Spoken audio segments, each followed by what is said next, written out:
The views and opinions expressed on the following program are not necessarily those of the staff and management of KLAY or those who advertise their products or services on this station.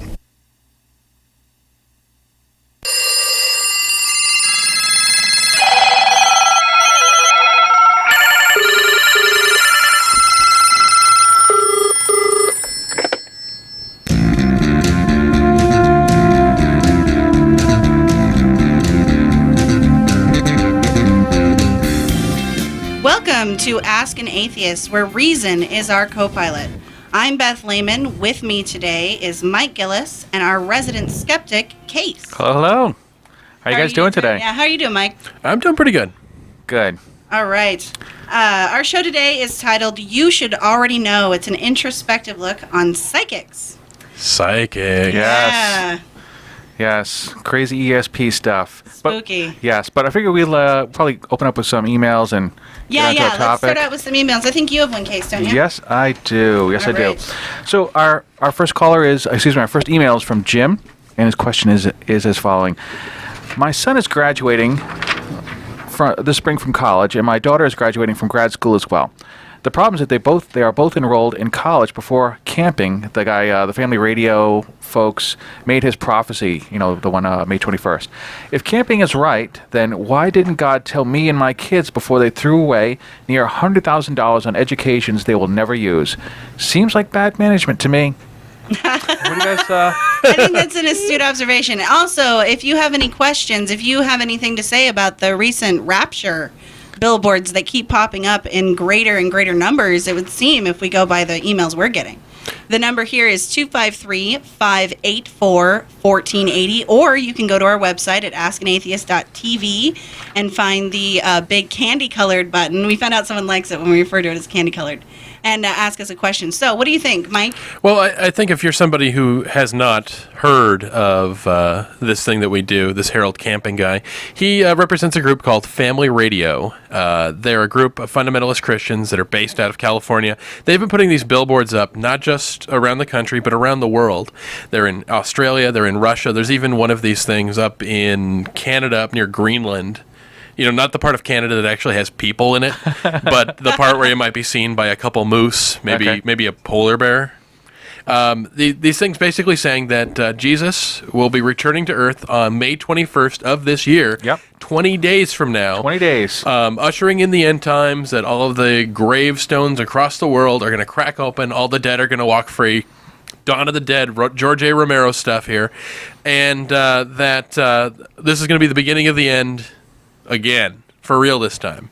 For real this time. I think that's that's what makes me laugh, is that hasn't this guy made some sort of prediction about this exact sort of thing before? Yeah, he did this back in 1994. I did not know that. Yeah, this is the second time. I guess the last time he used the same sort of Da Vinci Code rationalizations where you take this line from this Bible verse and cross it by this number times, to the fifth power. I think last time his excuse, and this is probably going to be his excuse this time, this is why we call this the countdown to backpedaling, because we know that these this twisted logic, these harsh rationalizations where he tries to make excuses for why the world did not end again. He's just going to simply say that he didn't carry a 2 or he didn't read a passage right, even though his billboards are saying the Bible guarantees it. There's actually a gold seal guarantees this. Yeah. So it's going to be more of the same. So we expect, and actually... We have a benefit show coming up, actually. I mean, we as atheists, obviously, you're not going to believe in the whole rapture thing. Maybe not. Maybe you will. I don't know. I don't want to speak for everybody, but we have something going on, right? Yeah, so Jim, you really don't have to worry. In fact, we would like to invite you to our big event, our benefit show, Countdown to Backpedaling. The end is... We're going to be doing this on May 21st. That's the day of. We're going to be counting down those last hours waiting for Jesus to show up. Spoiler alert, he's probably not going to. Hey, conveniently, at least it's a Saturday night. It's a Saturday night. It should be fun. Yes. It's going to be from 8 o'clock to 1:30. It's going to be at Dorky's Barcade. That's going to be on 754 Pacific Avenue in downtown Tacoma. Yep.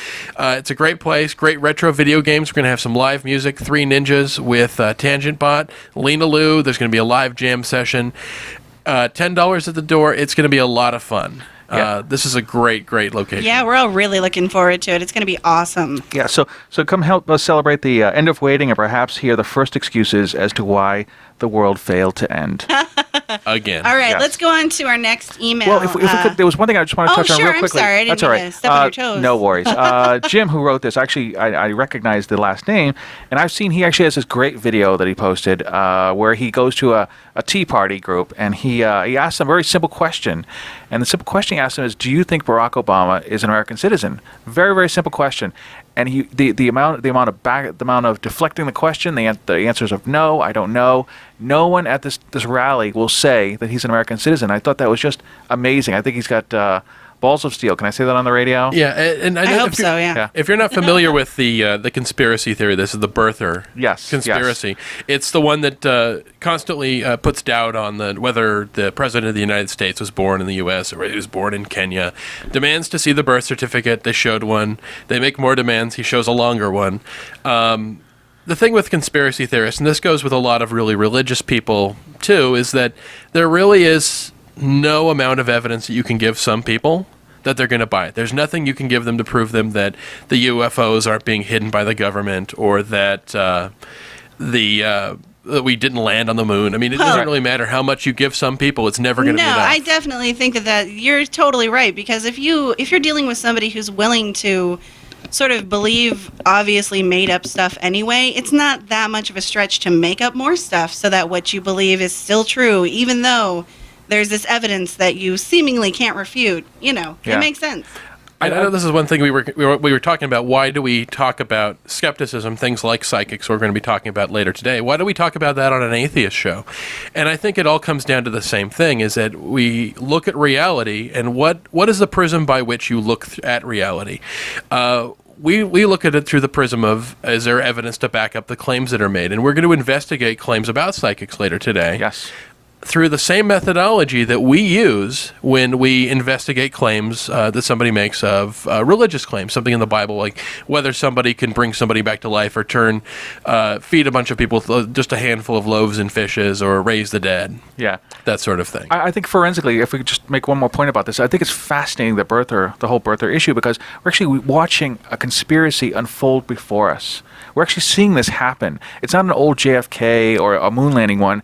This is actually happening right in front of us, where people are cognitively they're ignoring the facts in front of them because there's a larger narrative that they're paying attention to, and that is they think Obama's not a legitimate president. Yeah, and unlike so JFK, the moon landing hoax, a lot of those other sort of well-known conspiracy theories, this is happening during a time where the interconnectivity, the communication that's possible between people is so readily available through the internet that it's really interesting to see how that takes a sort of different shape with this new communication tool that we all use. In fact, that's one of the factors that cited that why this conspiracy is spreading so quickly is thanks to the internet. So thank you, internet. Yes. Yeah, I've heard somebody say once that the internet doesn't make people crazy, but it helps crazy people find each other. And if you have any comments on what we're talking about, the phone number here, 253-584-1480, or on our website, you can ask a question, askanatheist.tv. All right.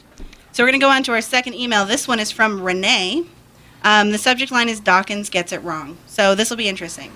I wondered if the atheists here at Ask an Atheist consider Dawkins as some sort of an authority on the question of God's existence. We can stop right here and actually talk a little bit about this initial comment, I think. Because why? Anyway, do you guys go ahead and take this? It frustrates me.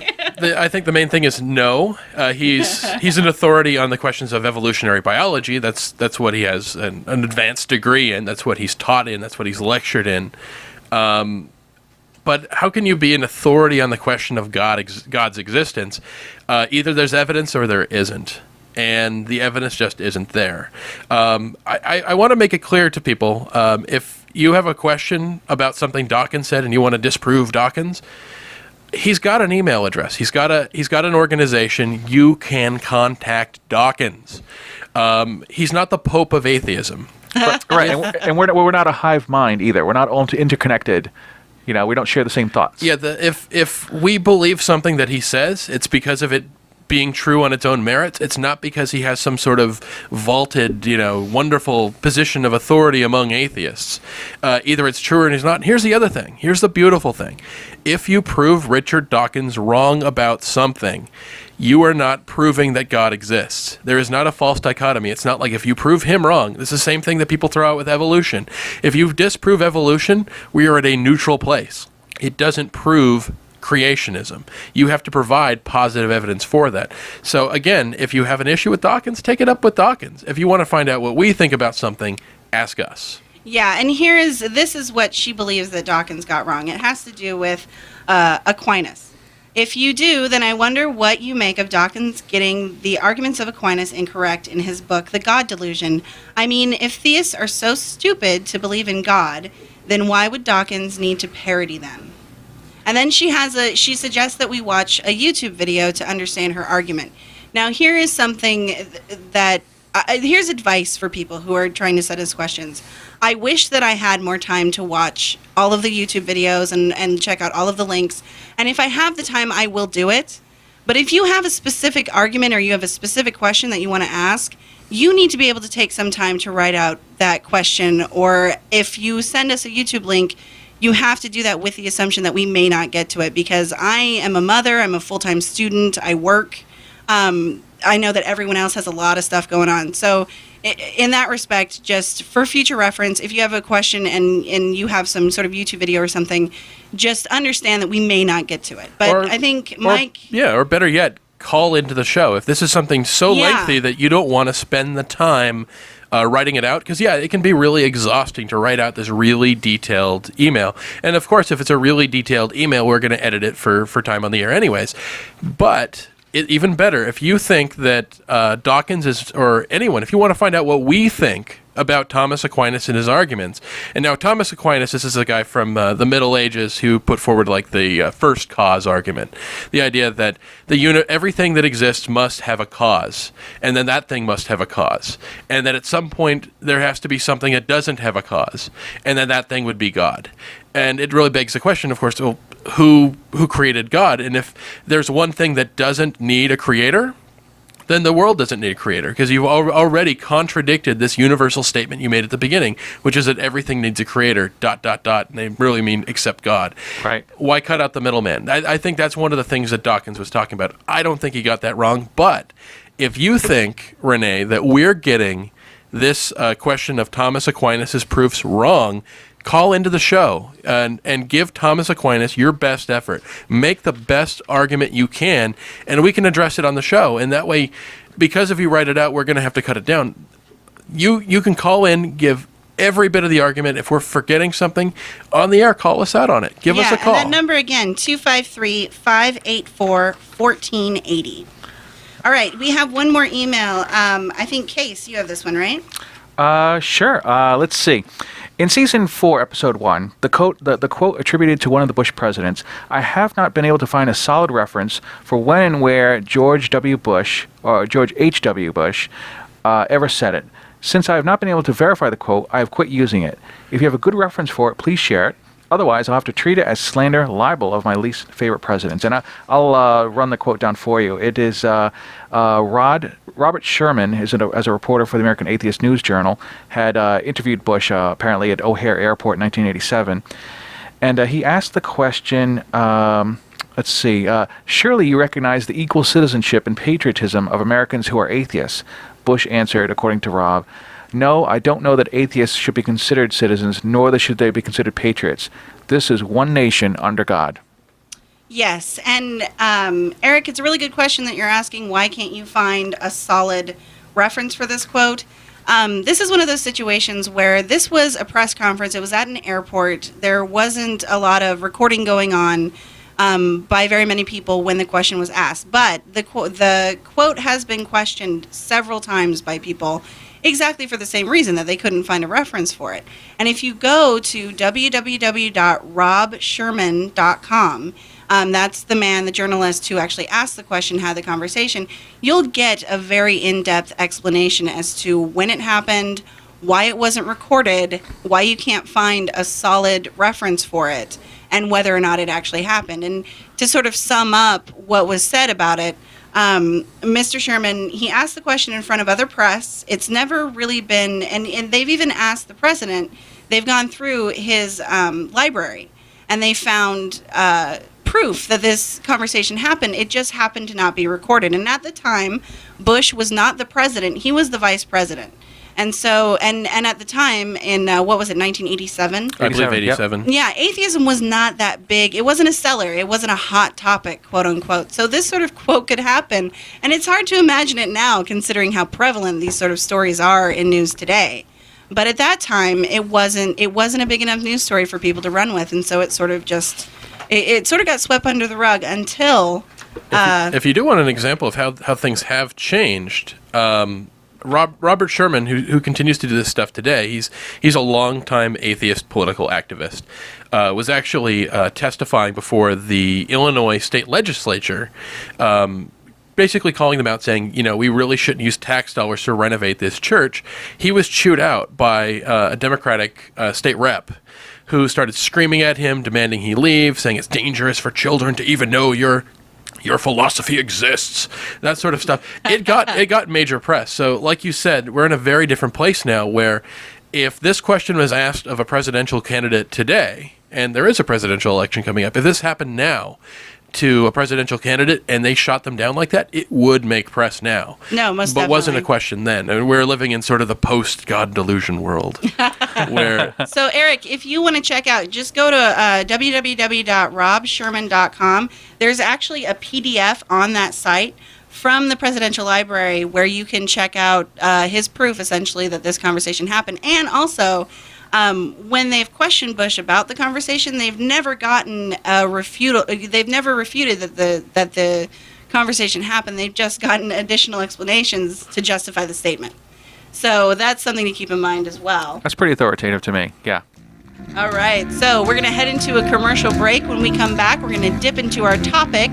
You should already know, psychics. Please stick around.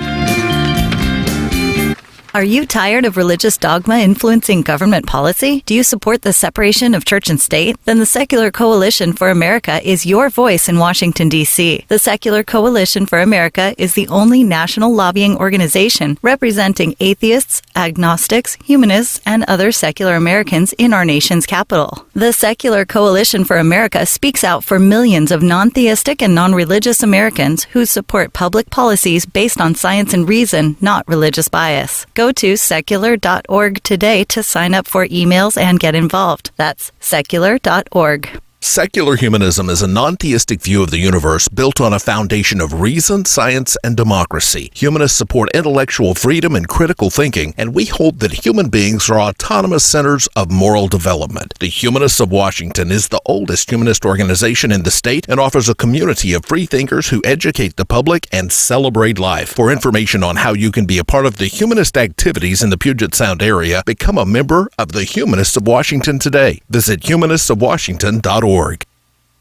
Tacoma Telematics wants to help you connect with your clients. We can give you a top-notch web presence. Tacoma Telematics can take your website to the next level and make it an integral part of your business. But that's not all. We can set you up with VoIP, bringing large corporation phone systems capability at mom-and-pop prices. We build intuitive interfaces to help you manage your resources quickly and efficiently. Take advantage of our holistic approach to helping your business succeed through and with technology. At Tacoma Telematics, we are committed to personal and professional integrity, open communication, and long-term relationships. See us at TacomaTelematics.com. You can advertise on Ask an Atheist on the radio, on our website, and in our podcast. People just like you who have the same interests are listening right now, just like you are, and thousands will download this podcast and listen to it later. If you have a product, service, or idea to sell, people here in the Pacific Northwest and people around the world, thousands will hear your message. Let us help you sell your product, service, or idea. Contact us at advertising@askanatheist.tv. That's advertising@askanatheist.tv. Welcome back. You're listening to Ask an Atheist, where reason is our co-pilot. Today I'm Beth Lehman, we have Mike Gillis, and we have Case. Yes. Yes, and our show today is on psychics and ESP. Case, why don't you take us away with that? So no doubt you've seen them before, promising to talk to deceased relatives, read your future using tarot cards or your palm. Maybe for a fee, they'll use the powers of their mind to help you win the lottery, find a lost dog, or favorite possession. We speak, of course, of psychics and the supposed powers of ESP.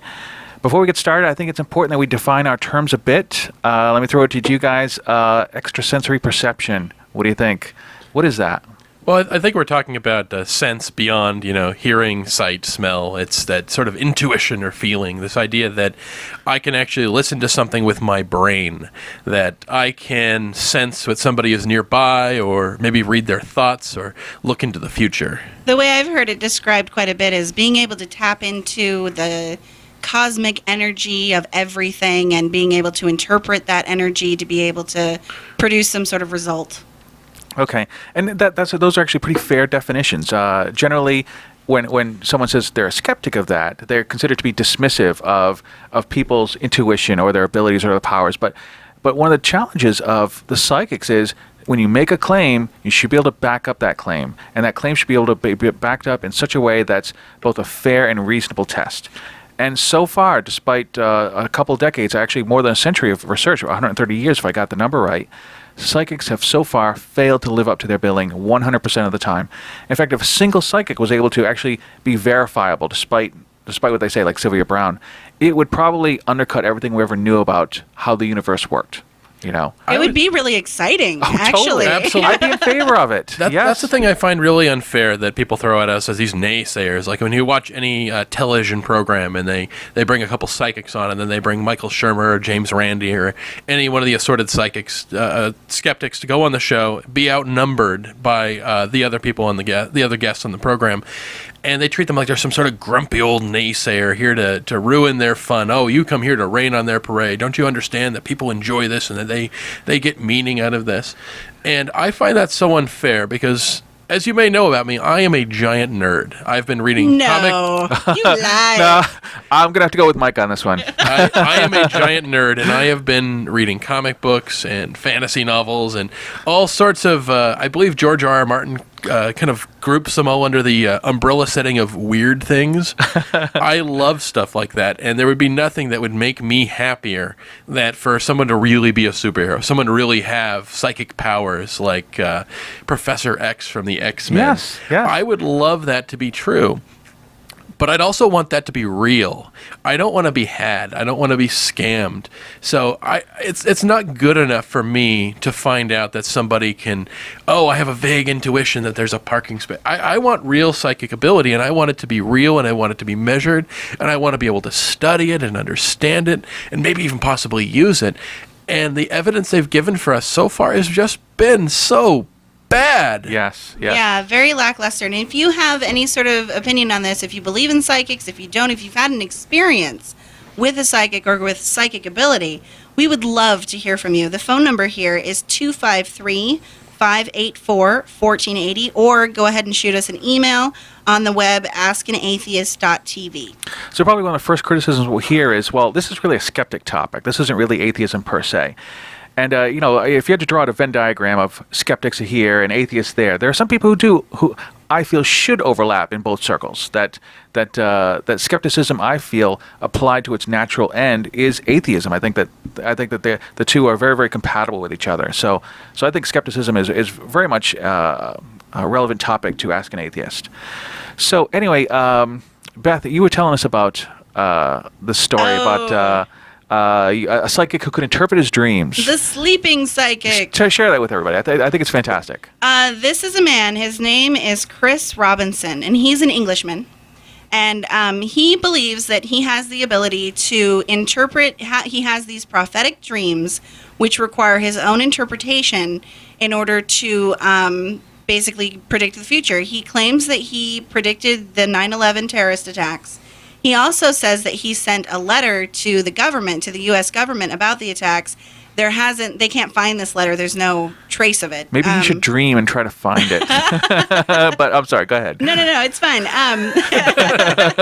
That's pretty much how I feel too. But anyway, so he went on a National Geographic program, and he was more than willing to have his gift tested. And the way they set out the parameters of this test together, where he essentially said, all you need to do is put some sort of item in an envelope, and I will be able to tap into the energy that news item, whatever it is. It had to be a tragedy, which is interesting in and of itself. But he would be able to tap into that energy and be able to predict what this news item was. It could be anything, terrorist attack, anything. So they set up the experiment. He had his dream. He interpreted it. And it was really interesting watching how he did it.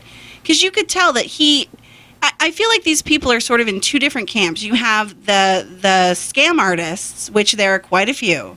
And then you have, and there's some bleed over, I think, between these two as well. But then you also have the legitimately deluded, people who really, really believe that they have this gift. Right. And I got the impression that he was more in the second camp. Although you'll never be able to tell. You can never actually tell. No, Short that's of a confession, true. but That's true. That's absolutely true. But when he opened his interpretation had to do with, these are wild animals. That means a person of malcontent, which, is a pretty general statement. Yeah. But then the one that was interesting where he sort of went off course was, I had a dream and there were lots of cups. And in my dreams, cups are dead bodies. And so I also, and another thing that was interesting was the part of his dream was a car with an engine that worked, but the car wouldn't start. And he had interpreted that before even looking in the envelope as possibly him telling himself that it wasn't going to work. You got to give yourself a back So door. yeah, he had that safety net totally down. And so he opened the envelope, excuse me, and the story that was contained inside had to do with two young men and a Monopoly game that got out of control. They both wanted to be the car. They fought over it. It escalated into a fight that went outdoors where one of the guys shot the other guy through the heart with a bow and arrow. As these things often happen. So this is a news story. It was from 1992. It happened in America. It was a very specific news story with lots and lots of I would say vibrant imagery. The pieces of the Monopoly board, the bow and arrow through the heart, that's kind of a weird one. Do not pass go, literally. Yes. Yeah. Definitely. And his reaction once he read it, and you could see it go over his face, you felt kind of bad for the guy because he got it so wrong. I don't feel that bad. No, I didn't after he responded, because the first thing he said was, oh, well, I'm sure, I'm not surprised it didn't work. This isn't the right kind of thing to put into the envelope. So if it was a longbow in the envelope. Yeah, exactly. Yeah. I don't know if he expected part of the murder scene. I don't know what's required. He was handed a flat envelope. What did he think was in there if not a piece of paper? Yeah. Well, and my question is, if you can't tap into something like that, then how did he tap into the 9/11 attacks?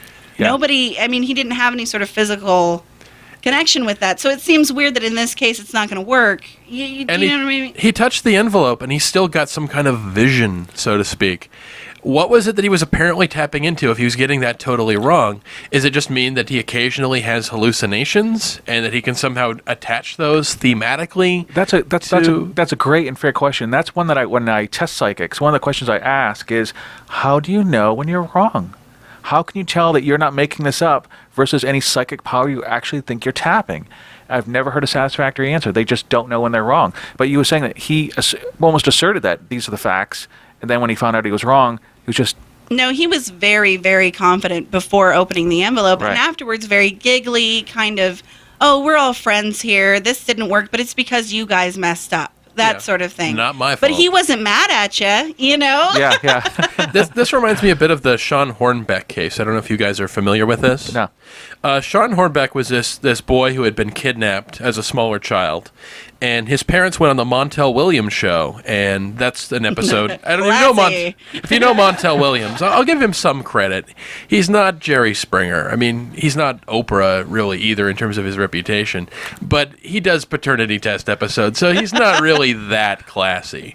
So, Well, yeah, classy with a capital K. That's what I call it. so Montel Williams is I guess the media patron of Sylvia Brown. She's Yes. the older lady with the talon fingernails and it sounds like it kind of sounds like she eats cigarettes. Eat cigarettes. That's exactly what I was going to say. Yeah. So she's a psychic, and they brought Sean Hornbeck's family on there to ask what the fate of their missing kid was, and she told them straight out, "Oh, honey, your kid is dead," and that he was buried in these specific woods between these two jagged boulders. Policemen's time was wasted searching those woods, looking for this kid. They didn't find anything. Nothing. They told her the kid was dead. And let's be honest, when you're making a guess, and I'm more likely to think that she probably is a fraud, that she knows Yeah. that she doesn't have a gift, and she's just cashing Yeah. in on people's grief. Yeah.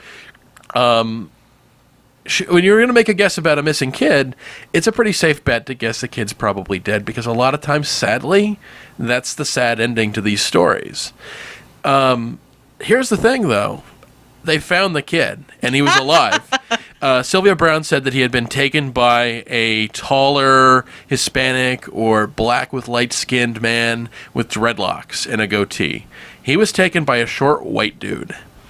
He was alive. Nothing she said was right. So, I mean, this is not the first time of her doing this. So actually, my favorite Sylvia Brown Montel Williams story was You're a fan. I My am goodness. a fan. Is that she was on there and they were talking to various people in the crowd. And by the way, you have to talk to her on the show, because otherwise she'll charge you $700 for an hour on the phone. On the phone. On the phone, That not is even in awful. person. And basically, this family, this woman had asked and said she wanted to know about her brother who had died. And they had never found his body, and she wanted to know where he was. I mean, this is sad. I mean, this is somebody who's lost a loved one. This is a big deal, and there's that never that sense of closure you get when you have a burial. This is a big thing. She's asking Sylvia Brown this. Sylvia Brown said, "Oh, honey."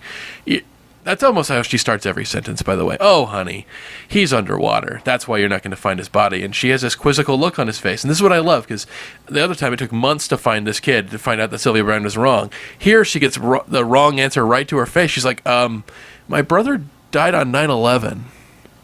Oops. Oh. Got that one wrong. And she's like, no, and she just starts backpedaling. This immediately begins where she has to be right even when she's wrong.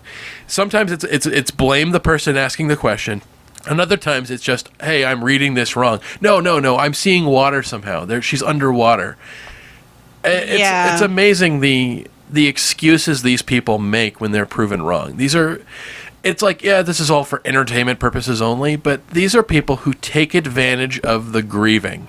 They take advantage of somebody who's in a horrible place in their life and turn that into dollar signs by selling them their BS books and lecture tours and media appearances. And I think it's shameful.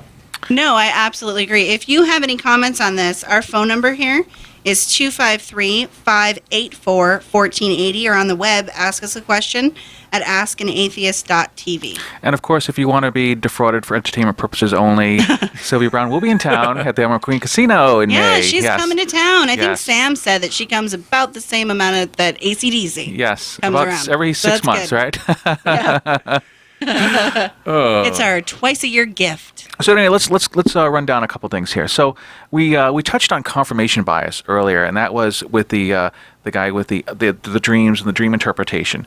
And we should probably talk a little bit about what confirmation bias is. And that is, we are innately tuned to remember the hits and forget the misses. So the best story I could use for confirmation bias is I remember calling my mom, and she said, "Oh, I was just thinking about you," and the phone rang and you called. And I didn't have the heart to say to her, "What about all those times that you thought about me and I didn't call?" You know, Exactly. because I have no doubt she thinks about me a lot. So I didn't have the heart to say that, but that's confirmation bias in a nutshell. Or remember the hits. Yeah, if you have a terrible feeling about something, like somebody has gone on a car trip or a plane ride, and you're like, "Oh, I have this terrible feeling. Something's going to happen. Something's happened," and then nothing does most of the time. But then that one time where there is a plane crash or there is a car accident or they are hurt, that's the time you remember. That's the beauty of science, is that science writes down everything. Yes. Even if it doesn't seem important. And then you can actually get a hit-miss percentage with your predictions or your intuitions or your feelings. Yes. Yeah, and I think the problem that I've found a lot with people who rely very heavily on the way that they feel, and from an outside perspective, you can obviously see that it's confirmation bias, but the personal reaction to that is, but I don't remember ever having those feelings before. I've never really had that kind of feeling. This was special, this was unique, and it turned out to be right. But the fact is that if you start thinking back, like, there's been plenty of times where I've gotten creeped out going down a hallway, or I've had some sort of cold chill go over me when I've entered a room. And if immediately after that something fell off the wall or something that was seemingly unexplainable happened, I'm going to, in my mind, think of that as a special occurrence because I had that feeling. Whereas any other time, why would you remember that stuff? It was one feeling, it was a moment, it passed, and nothing came of it. And this is why the scientific method is so rigorous, is that it recognizes that human beings have this kind of misfiring. Yes. That we get things wrong, that our senses can be fooled. And trying to remember, saying, you know what? I feel silly now that I think about that weird feeling that I got. Oh, yeah. I get those all the time.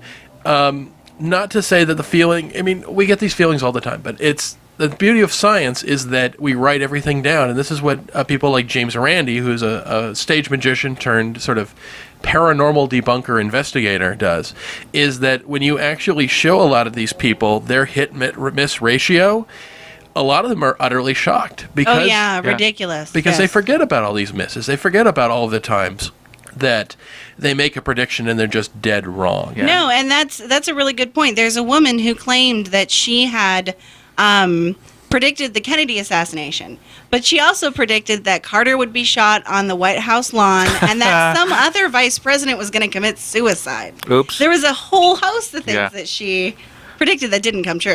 So I want to share one story with you guys, and I feel like we've known each other for a while, and I know that everything we say on these microphones is confidential. So absolutely, I know I feel like I can share the story with you. But when I was younger, I thought I was psychic. I really did. I thought that I could tell which card was going to come up next. I thought I could predict the future. I really thought that I had these abilities. So I remember sitting there with a deck of cards and trying to predict the next card.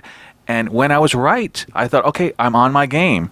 And when I was wrong, I always had an excuse. I always had some sort of deflection as to, I'm not concentrating, I got distracted, that sort of thing. Yeah, no, definitely. Yeah, so I thought I was until I used the scientific method, and then I realized that I was no better than chance. And that, when reality stung, I'll just put it that way. Absolutely. All right. We'll be right back with Ask an Atheist. Today our subject is psychics. And if you want to give us a call, 584-1480. The area code is 253. We'll be right back. Are you tired of religious dogma influencing government policy? Do you support the separation of church and state? Then the Secular Coalition for America is your voice in Washington, D.C. The Secular Coalition for America is the only national lobbying organization representing atheists, agnostics, humanists, and other secular Americans in our nation's capital. The Secular Coalition for America speaks out for millions of non-theistic and non-religious Americans who support public policies based on science and reason, not religious bias. Go to secular.org today to sign up for emails and get involved. That's secular.org. Secular humanism is a non-theistic view of the universe built on a foundation of reason, science, and democracy. Humanists support intellectual freedom and critical thinking, and we hold that human beings are autonomous centers of moral development. The Humanists of Washington is the oldest humanist organization in the state and offers a community of free thinkers who educate the public and celebrate life. For information on how you can be a part of the humanist activities in the Puget Sound area, become a member of the Humanists of Washington today. Visit humanistofwashington.org.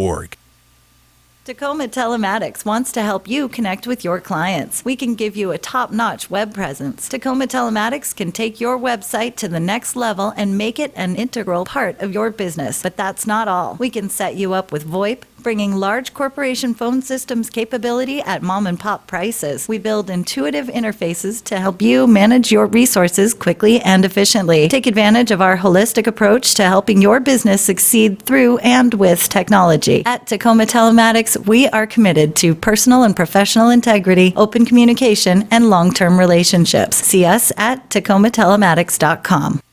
You can advertise on Ask an Atheist on the radio, on our website, and in our podcast. People just like you who have the same interests are listening right now, just like you are, and thousands will download this podcast and listen to it later. If you have a product, service, or idea to sell, people here in the Pacific Northwest and people around the world, thousands will hear your message. Let us help you sell your product, service, or idea. Contact us at advertising@askanatheist.tv. That's advertising@askanatheist.tv. All right, we're back. This is Ask an Atheist. Our topic for the show today is You Should Know, an introspective on psychics and psychic ability. We're actually going to go to the phones. We have a caller. It's Donovan from Mobile, Alabama. Donovan, let's see what you have to say. Are you there? Hello, Donovan. You're on the air? Yes, I'm right here. Hey, how's it going? Going all right. All right. You're talking about things like people calling it Sylvia Brown and stuff like that, and being taken in by, the psychics. Yeah. Reminds me of something that was said in Skeptic songwriters George Russ's song "Skeptic," which he concludes with a simple piece of advice: to think about, are they trying to help you, or are they trying to help themselves? Absolutely. Yeah. That's what it seems like a lot of these psychics and other peddlers of woo are doing. They're just trying to make their money off people's dreams and worries. No, it's very manipulative. That's the thing. That's what makes me just want to assume that most of these people honestly believe in their ability, because when they don't, it's almost monstrous to me. I look at it this way, and that is, we talked about earlier that if psychics had this real ability to predict the future, to be clairvoyant, to read people's minds, to have telekinesis, then this would upend the universe or the physical laws as we know it. It would be a complete rewrite of everything we know about the universe. And instead, they're in these little storefronts charging people $30 for a half-hour reading. Instead of using their powers for good, so to speak, to help us understand this, help us understand the universe, they're using it for gain and for profit. And when you ask sometimes, and I've asked psychics if they'd be willing to be tested, I often get the pushback: I don't need to prove myself to you or anybody else.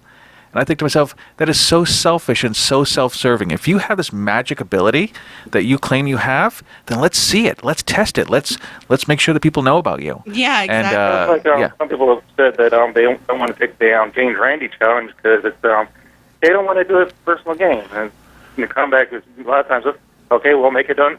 Donate the entire amount to a charity. Exactly. Yep. And we'll touch on the James Randi Foundation Challenge, hopefully, if we have time in the show. We do have a second call on the line. Thanks so much for calling. Thank you so much, Donovan. I appreciate it. It's always nice to hear from you. I enjoy the show. Thank you for having it. Thank you. Thank you. Bye-bye. Bye. All right, let's see. We're going to go to Steve in Puyallup. Steve, I guess, the note I have says government studies on remote viewings. Let's see what Steve has to say. Steve, what do you got for us? Are you there? Hello. How you guys doing? Great. How you doing? I'll keep my question as brief as I can. Thank you. I was wondering if you guys ever heard about remote viewing during the Cold War, where the government basically funded these guys who were claimed psychics in, I believe, Aberdeen, Maryland, to use remote viewing to get secret locations of sub bases and stuff like that in the Soviet Union. And I wonder what you think about that in regarding to psychic and how that study ended out. Okay, well, is it all right if I jump in on this? I don't have any direct knowledge of what they had done, but there's a great way of looking at if psychic powers existed, then we'd be able to build off of that, and we'd be able to make something with it. Like I like to look at the example of electricity. When electricity was first invented, we couldn't do much with it, but it was something that was reproducible, and we could build off of it. And so eventually we were able to make light bulbs, and we could turn motors with it, and we could actually build off of it. If psychic powers existed, if something like that existed, and we've been trying to get this to work for 130 years now, then you would see some sort of application coming out of that air traffic controllers could see planes, or there'd be some sort of application with mining or finding oil. We just don't. We're still back at square one. We're still trying to get people to draw something that they see in their mind, and it never works. And those methods of knowing, intuitively would be far cheaper than the methods that people who are looking for certain sorts of ore or oil use today. So why wouldn't they? Why doesn't Exxon have a cadre of psychics looking for oil?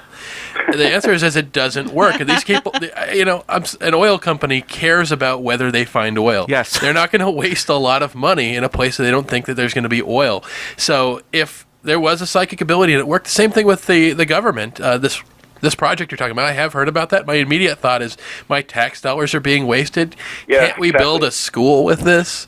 Can we fix the road? As well, the government was actually funding this thing and basically sitting these guys down in a dark room and letting them go into a self-induced catatonic state, and whatever they got out of it mentally afterwards, they would draw on a piece of paper and they derive it in any which way that they could towards some kind of meaning. Eventually, the government shut it down and called it complete, bogus. Yeah. And as far as I know, that's the way the program terminated. But yeah, the fact that the government actually spent my taxpayer money to do this program is amazing. Well, I tend to be a little bit I lean towards, you know what, give science a break. We're going to test a lot of things that aren't going to work, but just for the sake of science, let's just see if there's something we don't know.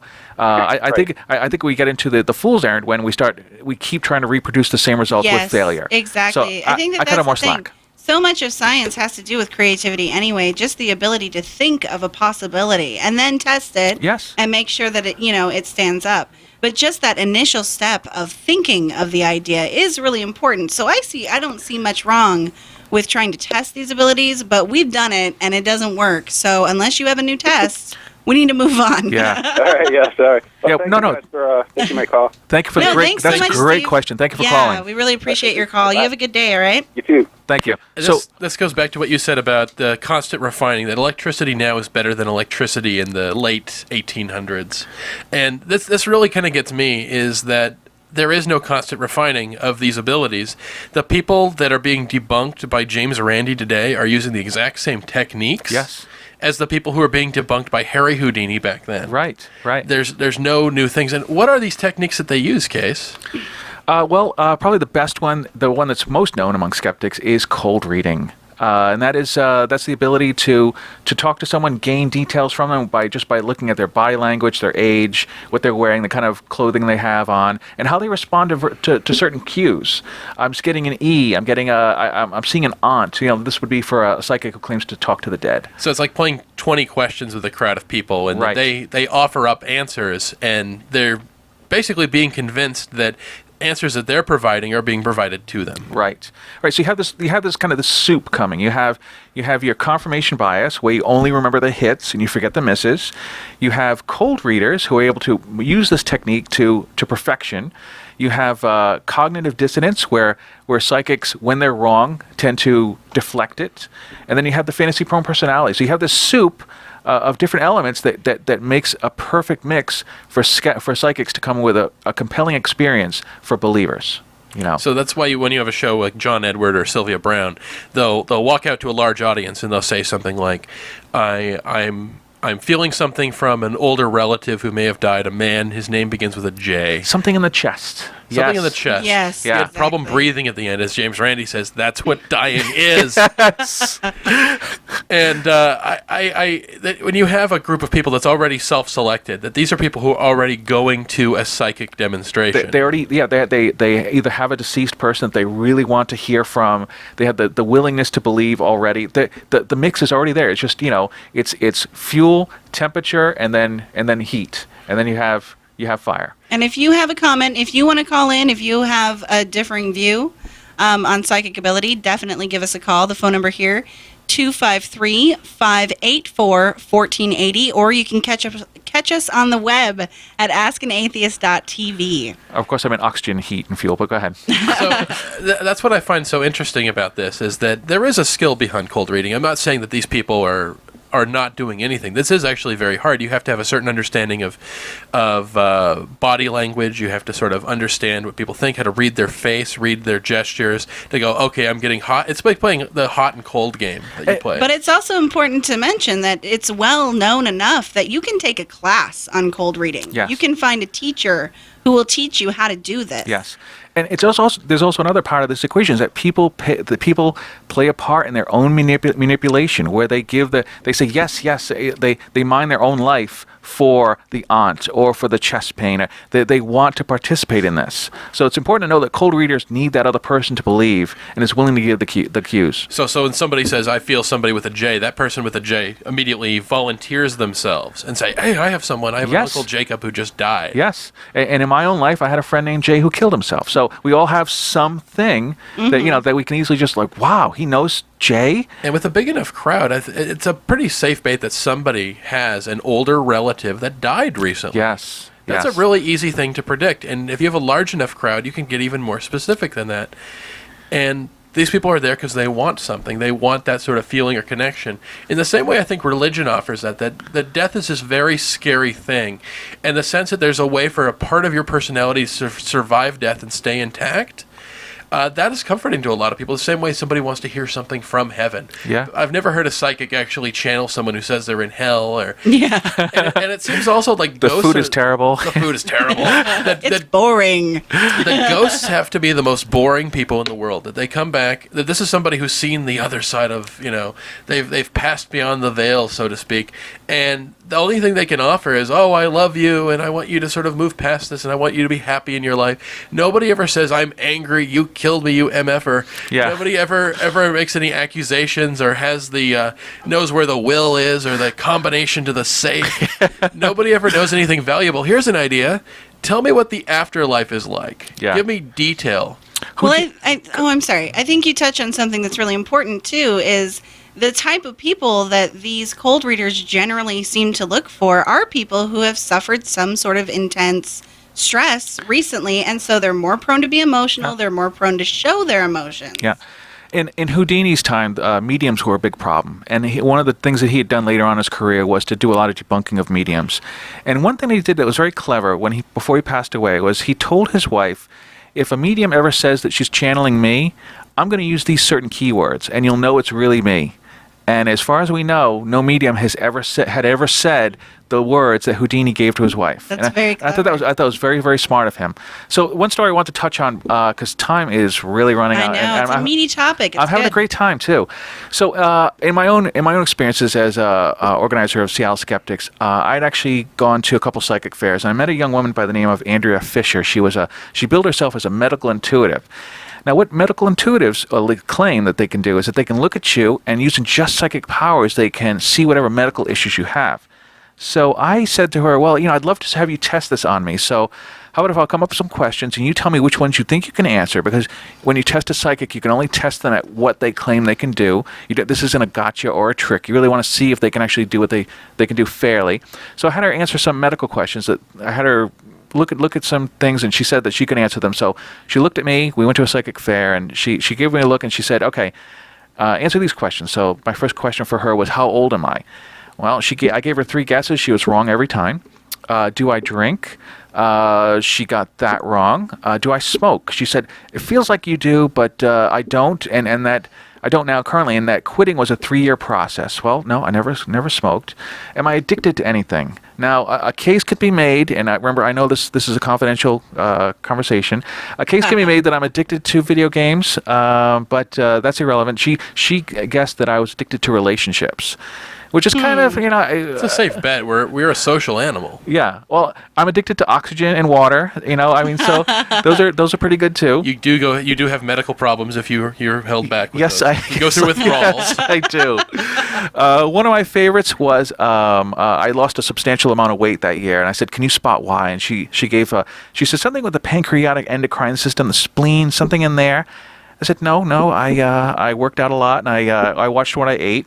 Okay. The next one was, the final one was, I had recent surgery this year. Where was it, and what was it? And that's right up her alley.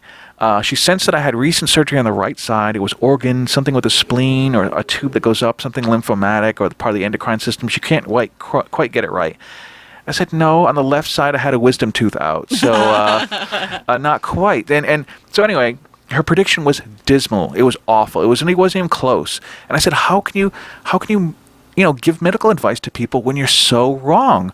And she said, well, the floor was kind of noisy and it was kind of busy. I said, but you said these things with confidence, as if you knew you were right. You're giving medical advice to people, and you're wrong. If my doctor had given me that advice, I could have sued him. Yes. Exactly. My doctor doesn't get that kind of pass. He couldn't say that he's capable of all these things and then be completely wrong about it. I could sue him for that. So I asked her, what is it? How can you apply your trade on the gullible masses like this? And I didn't see her again after that. So yeah, that's my story about Andrea Fisher, the medical intuitive. I don't understand that. I mean, that to me is something that honestly makes me angry, because I just think of these people who are hopeless, or maybe they don't have very much money. I mean, I don't know why you would go to somebody like that anyway. You must have money, because they never do it for free. Yeah. Unless they're on TV and trying to prove something. But why would you go there instead of going to a doctor? How many people has this woman affected? Their health. Yeah. What keeps them alive? My goodness. Worse than that is that when you realize that you've been conned, you want to protect your ego. And you don't want to be the person who goes to the cops and says, I trusted this psychic, or tell your family or relatives. Most people, when they're conned, are very embarrassed about it and don't say a thing. Yes. So it perpetuates the cycle, because who wants to go to a cop that says, yeah, I thought this tarot card reader told me the truth, So it's not like there's any regulation of this. So anyway, as we're running out of time, I realized this. I want to touch on the James Randi $1 Million Foundation, Yes. or James Randi's $1 Million challenge. All right, before we get into that, all I'm right, just we got going to go something ahead. else. I'm going to do some standard show stuff. Okay. After the show today, we're going to be meeting at Dorky's Barcade. If you want the physical address, it's 754 Pacific Avenue in Tacoma. It's on the corner of 9th and Pacific. But if you're psychic, you knew that. That's true. We're going to be there at 5 p.m. Come play with us. There's awesome food and retro games. I'm looking forward to it. Yeah. I am. Okay, let's get to Randy, and then I'll thank people, and then we'll go. All right, let's do this quickly. So James Randi, he'd been debunking psychics for a number of times. In fact, he's probably the arch nemesis of Uri Geller, who rose to prominence in the 1970s. I'm probably saying his name wrong, but you're saying it right. Okay. So anyway, James Randi, he actually teamed up with Spider-Man in a comic once. Yeah, I heard about that. Nice. So one of the challenges he said was he was trying to get psychics to prove themselves, and so what he did was he put together a challenge that said if you can prove your psychic abilities under a fair test, I'm going to give you $10,000. It started out as $10,000. And some psychics, took the bait, and they were tested. Some actually had a TV show for a while. There's a couple great episodes on YouTube, but in time the challenge rose to be $1 million. That's a kitty that's so sweet. How can a psychic turn that down? And even if you don't apply your psychic trade for profit, or you find something deplorable about $1 million, you can donate it to charity. So anyway, he's had this psychic challenge for about, I'm going to say 10-15 years now, and not a single psychic has passed it. I've seen the tests, and he's genuinely fair. He does test them at their strengths. For example, in the case of a dowser, do we have a time for a dowser story?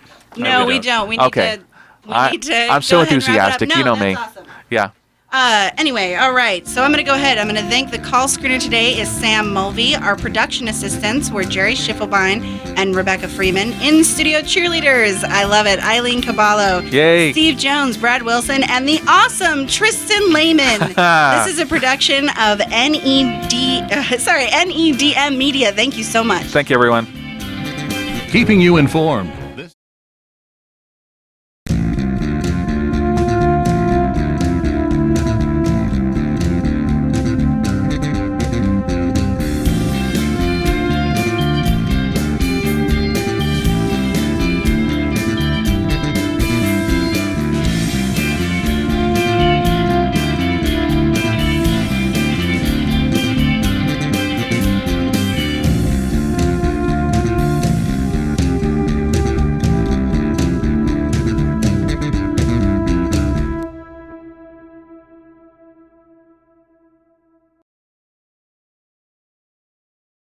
Mm-hmm.